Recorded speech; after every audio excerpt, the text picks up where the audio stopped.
Hoy se conmemoran 39 años de una de las tragedias más devastadoras de la historia reciente de Colombia, la erupción del volcán Nevado del Ruiz y su fatídica consecuencia en el municipio de Armero, en el Tolima, que cobró la vida de más de 23.000 personas.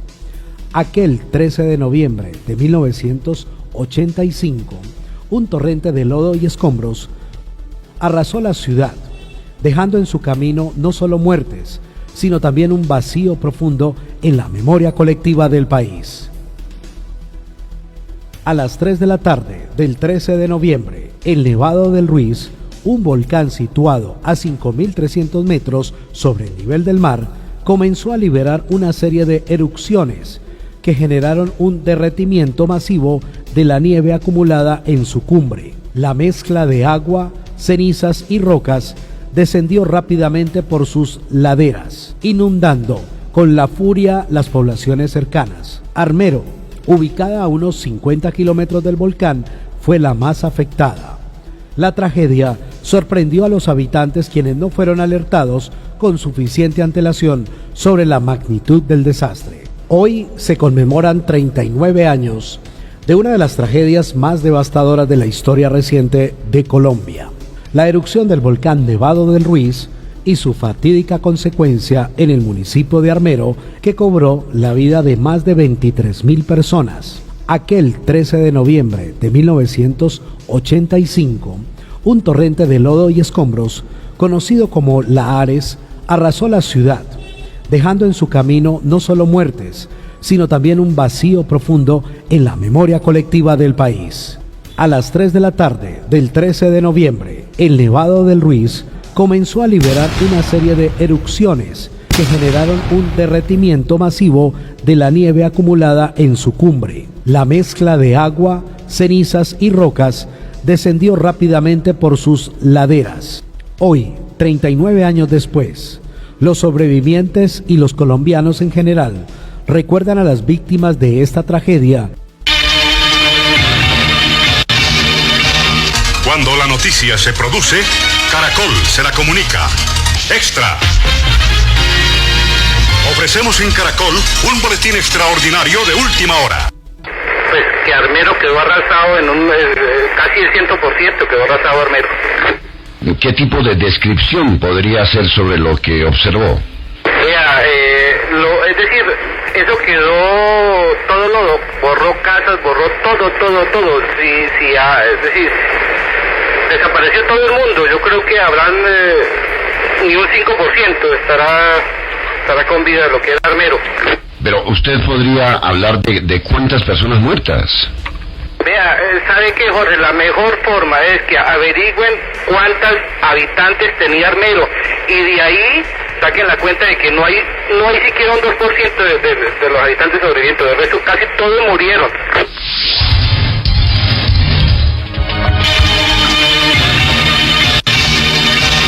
Cuando la noticia se produce, Caracol se la comunica. Extra. Ofrecemos en Caracol un boletín extraordinario de última hora. Hoy queremos conocer la perspectiva, el punto de vista de los voluntarios socorristas y quienes estuvieron en la sala de radio, quienes recibieron la primera llamada, cómo fue el comportamiento y las horas después de ese primer llamado. Germán Augusto Pérez Bahamón, voluntario de la Cruz Roja de 1985, hablándonos sobre ese primer llamado. Hola Javier, buen día. Los operadores que estaban en la oficina de radio, pues de planta, era Gonzalo Tapiero. Trabajaba de 7 a 12 y de 2 a 6 de la tarde. Y los viernes trabajaba hasta las 5. Y había un grupo de colaboradores que trabajábamos con Chucho. Bueno, yo no me meto como si fuera colaborador, yo apoyaba en ocasiones, porque el grupo de apoyo de Chucho eran socorristas, Olimpo, Checho, y bueno, no sé, me falta uno o dos, pero en este momento no me acuerdo. Ese era el equipo de trabajo que tenía la oficina de radio. Bueno, Jader, es que el proceso, la llamada, estuvimos alerta nosotros, después de las 2 de la tarde. el tema se activó ahí después de las 2 de la tarde cuando empezó el tema de las cenizas. Y bueno, fue un momento, hermano, explicar en ese momento que nosotros estábamos preparados para una emergencia, eso sería una mentira. Todos estábamos preparados para una inundación. Supuestamente el río iba a entrar a Armero. Entonces nos estábamos preparando nosotros con botas de pantanera, con los pocos recursos que teníamos. Pero les recuerdo que el equipo que estaba preparando era el grupo de socorrismo. Nosotros los juveniles, pues éramos como los segundos en entrar. Para mí, en lo personal, lo más duro fue después de las 8 o 9 de la noche. ¿Por qué? Porque yo quedé solo en la sala de radio. La única compañía mía en ese momento era vía radio con Chucho, con el doctor, con el presidente de la Cruz Roja, con el sargento. Entonces eran cosas que la gente al otro lado del micrófono nos decía que nosotros no pensábamos qué es lo que estaba sucediendo. Los nervios del operador de radio de Cruz Roja de Armero era terrible. Él decía, la gente sale corriendo, no sabemos qué hacer, cómo actuamos, y él se quedó en la sede. Varios socorristas se quedaron en la sede de Armero. Y entonces para nosotros yo es que no sé ni cómo explicárselo en este momento a usted, porque todavía todos los años a esta época nosotros nos devolvemos y no sabemos cómo manejamos nosotros esa situación de nervios, de preocupación por los demás que estaban al otro lado del micrófono, pensando que caía ceniza y que el río se iba a entrar. Nadie hablaba del nevado, de una erupción, y mucho menos lo que sucedió después, ¿no?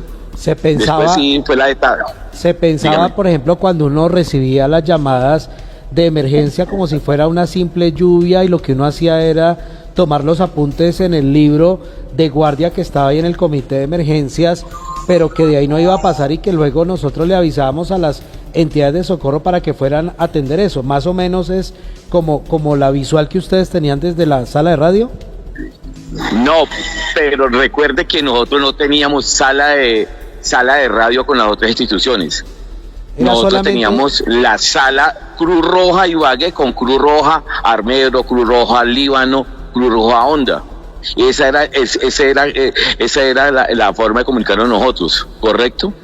De Cruz Roja a Cruz Roja. Los que tenían la frecuencia, los que tenían más visual de lo que estaba pasando eran los radiooperadores. El radiooperador de Venadillo, el radiooperador de Armero, un radiooperador de Líbano, con los radioaficionados, que ellos tenían su banda y tenían su medio de comunicación. Recuerde que en esa época no teníamos ni celular ni WhatsApp. Ese era el grupo que ellos tenían. Entonces ellos nos pasaban información a nosotros. Cruz Roja, dígame. ¿Ese radiooperador que estaba en Armero falleció? No, que yo sepa, no. Salinas se dio como desaparecido, pero él apareció creo que a los 3 o 4 días. No estoy seguro lo que le voy a comentar. Creo que se salvó porque él cayó encima de una teja de zinc. Creo que él tuvo unos problemas unas cortaduras en los dedos, porque se agarró en las tejas de zinc. Yo con Salinas no volví a hablar con él. Traté de buscarlo después, pero nunca nos encontramos. Bueno, a mí lo que me pasó después a mí me tocó salir del área, y bueno, llegamos a los albergues después de los 4, 5, 6 días que pasó la emergencia esa. Pero la oficina de radio, nosotros éramos muy pequeños en ese momento, porque la comunicación con nosotros era Cruz Roja, era interna. Después sí fue que se formó, o que la creó Chucho, el comité de emergencias, donde teníamos pues ya comunicación con todas las entidades, pero en sí éramos nosotros Cruz Roja nomás. Claro, usted hablábamos antes de hacer esta entrevista, y me decía que había que resaltar un poco de la actividad de Jesús Antonio Rivera, don Chucho, con respecto al tema de que él estaba muy avanzado en los temas de comunicaciones. Germán, ¿me recuerda esa anécdota, por favor? Bueno, para mí Chucho fue un maestro, en todo sentido de la palabra. No tanto en la parte de comunicaciones, era en lo que se preparaba para una emergencia. Cómo él nos preparaba a nosotros para estar atento en una emergencia. Entonces, si nos devolvemos a la emergencia de Armero, Chucho hablaba como hablan ahora hoy en día los coordinadores operativos de varias entidades. Siempre Chucho iba adelante, siempre. Muchas veces nosotros no entendíamos a Chucho, pero en lo que es disciplina, organización, responsabilidad, el tema de la minuta, que para mí eso fue un ejemplo toda la vida. Grabar quién recibió, a qué hora recibió, cómo recibió, el carro que llegó, la placa del carro. O sea, todos esos detalles que hoy en día uno los utiliza, Chucho iba muy adelantado. Era increíble. Chucho sabía en un momento dado cómo se manejaba una emergencia y qué había que hacer. Y nos enseñaba a nosotros. Pero a ver, yo en ese momento tengo 57 años. Yo tenía que 19, 20 años en ese momento, 18 años. Nosotros estamos en otro cuento totalmente diferente en esa época, pero la disciplina que nos metió Chucho a nosotros y los que le aprendimos a Chucho fue mucho. La responsabilidad de estar pues al frente de un micrófono. Bueno, usted es periodista, Javier, usted lo sabe. La responsabilidad, nosotros no podíamos dar una noticia sin estar confirmado. Todos esos detalles, yo siempre lo he dicho, Chucho fue un maestro. Chucho estaba muy avanzado, claro, muy avanzado en las cosas. Pues, Germán, 2 preguntas finales. Primero, cuando usted salió de la sala de radio y se fue hacia la zona de desastre, ¿usted se imaginó que Armero estaba destruida totalmente? No, jamás. Nosotros salimos en esa móvil. Éramos como 6 personas, 6 voluntarios. El conductor era el capitán Altario. Recuerde que en ese momento habían 2 conductores de planta de Cruz Roja, que era Héctor Penagos y creo que era Omar. Uh-huh.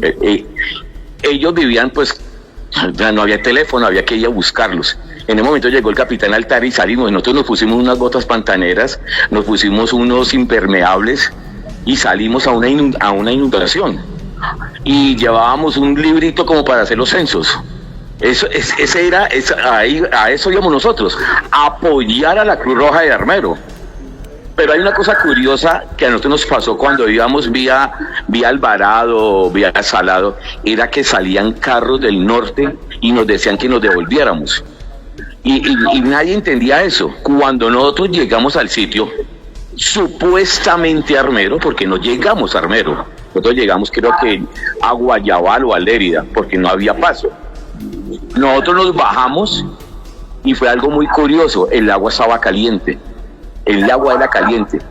Nosotros nos quedamos anoche, nadie entró a la zona. A la zona se entró al otro día. Bueno, al otro día un helicóptero que creo que pasaron unos compañeros voluntarios. Yo pasé, cuando regresamos, pero ya estaba montado todo el equipo, estaban los hermanos Repiso, estaba Alejandro, estaba Manolo, creo que estaba Blas, bueno, tantas personas que hicieron tantas cosas en ese momento. Y bueno, ya eso fue otro operativo totalmente diferente, pero cuando salimos nadie se imaginaba lo de Armero. Sabíamos que había una inundación, que el río se había desbordado, no más, nosotros no sabíamos nada más.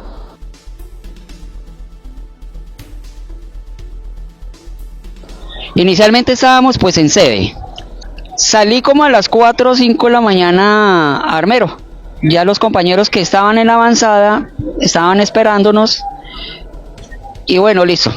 Eso fue caos, desorden, no existían protocolos, no existían procedimientos de ese tiempo. Estos protocolos y estos procedimientos se crearon fue después a raíz de Armero. Continuamos con las labores, ya todo el mundo pues estaba ahí en su cuento, igual de todos los organismos de socorro, todos los del estado estaban cada uno en su cuento. Amaneció, hubo luz día, y pues lo primero que hicimos fue instalar con, que en paz descanse, Chucho Rivera, se instalaron las carpas de comunicaciones, que en un desastre de esa magnitud lo primero que que se deben montar son los radios 40, 20 y bueno, todo lo que tiene que ver con comunicaciones, los punto a punto, los trabajos helicoportados, banda aérea, banda tierra, bueno, todo lo que tenía que ver con comunicaciones. Una vez establecidas esas comunicaciones, pues se instaló un punto de mando donde se mejoró pues la actividad de trabajos de rescates. Luego sí ya empezó a llegar mucha ayuda de todo lado, helicópteros de Antioquia, los que prestaron aquí en el Tolima, ya llegaron los helicópteros, los Bielis de Panamá con ayuda y bueno, ya fue el cuento. Instalar helipuertos, que eso se instaló cualquier cantidad de helipuertos para trabajar con los grupos especializados SAR de los diferentes organismos de socorro, los rescates aéreos y otros iban entrando por tierra. Básicamente todo eso fue a raíz de que se mejoraron las comunicaciones y empezó pues la actividad logística a funcionar.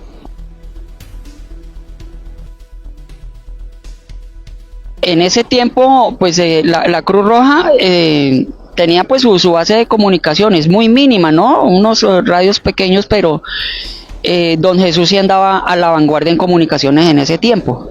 Eso era un teso en comunicaciones. Y a raíz del conocimiento que tenía de eso, pues se logró avanzar mucho en la logística y en el trabajo de los operativos allá. Contábamos con unas comunicaciones muy pequeñas, digámoslo así, pero en la medida que fue avanzando la emergencia como tal, fueron llegando más recursos de países que nos estaban dotando en equipos de comunicación y todo eso se fue avanzando y se fue mejorando. Imagínense en la actualidad cómo andamos, ya con redes nacionales, muy logísticos en comunicaciones, de todo. Entonces, en ese tiempo estábamos un poquito como abandonaditos en comunicaciones. Gracias a Don Jesús, pues la cosa funcionó, pues no como se esperaba, pero funcionó, gracias a Dios.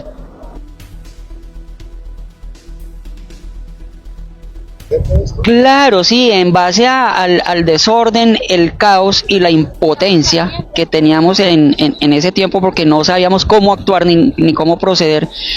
Luego se establecieron con el departamento los grupos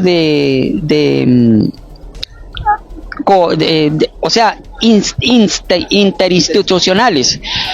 La logística que se manejaba en ese tiempo era crear protocolos de procedimiento y protocolos y procedimientos, básicamente porque, digamos, sucedía un incendio estructural y los organismos de socorro no sabíamos quién iba a ser el líder o algo así. Entonces, en base de lo que sucedió a Armero, se mejoraron los protocolos y los procedimientos que se crearon 2 años después, creo, y ya todo eso está establecido evento por evento. Digamos, una erupción por riesgo volcánico, ya tenemos los protocolos y los procedimientos para simplemente activarlos y hacer el procedimiento, trabajar. Gracias a Don Jesús, todo eso se mejoró. Ya los alcaldes municipales se metieron la mano al bolsillo, ya empezaron a colaborar. Luego ya también los entes departamentales. Y bueno, por lo último, el gobierno como tal ya le dio prioridad a todo este procedimiento que teníamos.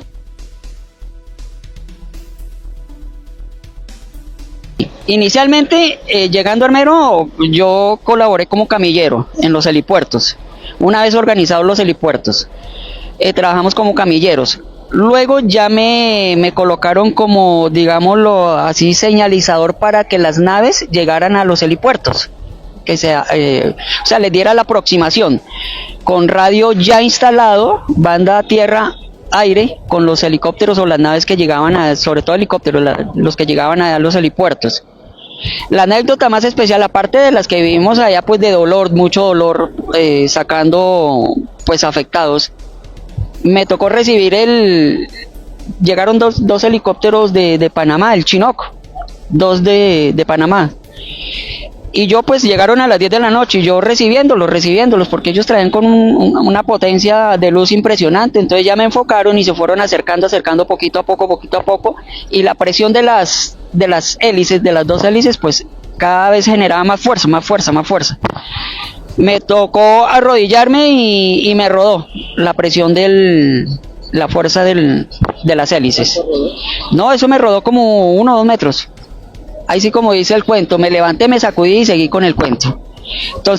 Entonces ya el piloto me hizo señas que fuera la parte de atrás, grandes esos helicópteros, y ya bajo la plataforma, sí, con mucha ayuda en carpas.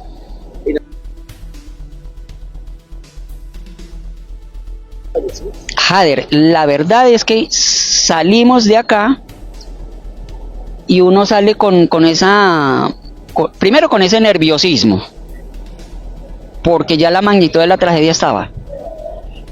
Y llegando allá ya se creó lo que es una sensación de impotencia, de uno no sabe qué hacer, de uno no sabe cómo actuar, pero se llena de valor y vamos para adelante. Y afortunadamente en ese tiempo pues las capacitaciones de nosotros los voluntarios de la Cruz Roja eran bastante fuertes y estábamos aptos pues para asumir ese riesgo. Básicamente era impotencia, Jader, lo que sentí en ese tiempo, impotencia. A pesar de las dificultades, hubo momentos de esperanza que surgieron de la colaboración entre radiooperadores, equipos de emergencia y autoridades locales. Se establecieron canales de comunicación improvisados y poco a poco los equipos de rescate comenzaron a llegar a las zonas afectadas. Es así que ahora presentamos el relato del voluntario socorrista Carlos Julio Ramírez, quien atendió inicialmente esta emergencia. Pues cuando recibimos la llamada, estábamos ahí en la sede, habíamos varios compañeros, ahí cuando avisaron que Armero se había acabado, que una avalancha había llegado y se había acabado. De una vez se dio el aviso a los compañeros que estábamos ahí para arrancar, dirigirnos hacia el sitio. Y los de comunicaciones quedaron encargados de avisarle a los otros compañeros. Ahí salimos en la ambulancia. Llegamos hasta la entrada de Armero porque ya de ahí no se podía pasar para ninguna parte. Entonces nos tocó regresarnos y a esperar en Lérida que llegaran los demás compañeros y así montar todos las carpas, las comunicaciones y mirar qué se hacía el otro día. Lo que sí se escuchaba eran muchos quejidos, lamentos de la gente pidiendo auxilio y todo, pero nosotros qué podíamos hacer si no se veía nada. Hasta al otro día, como les digo, nos fuimos, una máquina empezó a abrir la carretera para que le entraran los vehículos hasta cierto punto y de ahí transportaron los helicópteros que empezaron a prestar el apoyo, los helicópteros de acá del Tolima. En ese tiempo el director era el doctor Ramiro Lozano, que él hizo un recorrido en una avioneta de fumigación que había ahí a la salida para Guayabal. Y precisamente lo que ya todo el mundo sabe, nos tocó prestar los primeros auxilios a los que se podían, rescatar a los que podían también, tanto en helicóptero como en las ambulancias, y trasladarlos a ciertos puntos de albergue, otros para los hospitales de acá Ibagué, otros para los hospitales de Honda, Mariquita, y así varios puntos que se presentaron para hacer esa emergencia. Ahí duramos un tiempo, duramos unas semanas, apoyando a la gente porque ya llegaron los demás compañeros, entonces con ellos empezaron a montar carpas, campamentos de apoyo para los que estaban necesitando, las damas grises, defensa civil, el ejército, la policía, todos llegaron ahí y se formó una a la entrada de Lérida. A la salida de Lérida se montó el campamento, se montó la parte principal, donde todos llegaban, los heridos, los helicópteros, y ahí a hacer los primeros auxilios y allí trasladarlos para los sitios. Muchos se trasladaron para acá, para Ibagué, otros, como ya les he dicho, para otros hospitales. Como vuelvo y le digo, duramos un tiempo, después de eso, que son todos los campamentos que se formaron en escuelas, colegios y en los parques. Eso es todo lo que puedo así recordar.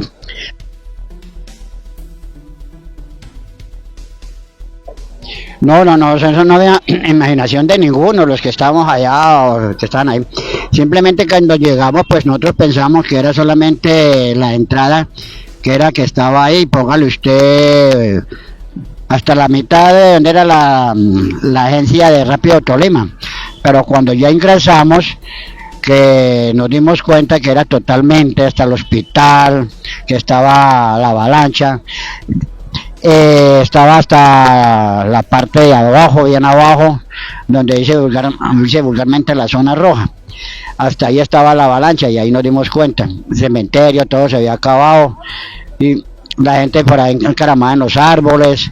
Y duró un tiempo, duramos como 2-3 días rescatando gente por allá de esos sitios. 39 años después de la tragedia, muchos radiooperadores han compartido sus testimonios en diversos foros, buscando que el recuerdo de Armero no se convierta en una historia más de dolor, sino en un llamado a la mejora de los sistemas de comunicación y rescates en todo el territorio colombiano. Los radiooperadores fueron las voces que en medio del caos y del lodo nunca dejaron de transmitir esperanza, a pesar de no siempre poder ver el final de la historia. Hotel Kilo 3, Oscar Víctor Papa de frecuencia. Buenas tardes, John Jairo. Oscar Víctor Papa, buenas tardes, colega. Hotel Kilo 1, Whisky, Grupo, Hotel Kilo 3, Oscar Víctor Papa, Bogotá. Adelante, Luis Guillermo. Ok, correcto. Bueno, Víctor, me parece que me dice tu nombre, es correcto. Los indicativos, ¿cómo es que son, Víctor? Ok, don Benjamín, Hotel Kilo 4, Italia, Florida. Víctor Pérez, don Benjamín. Les reitero que copiándolo perfectamente, 9 más 20, perfecto.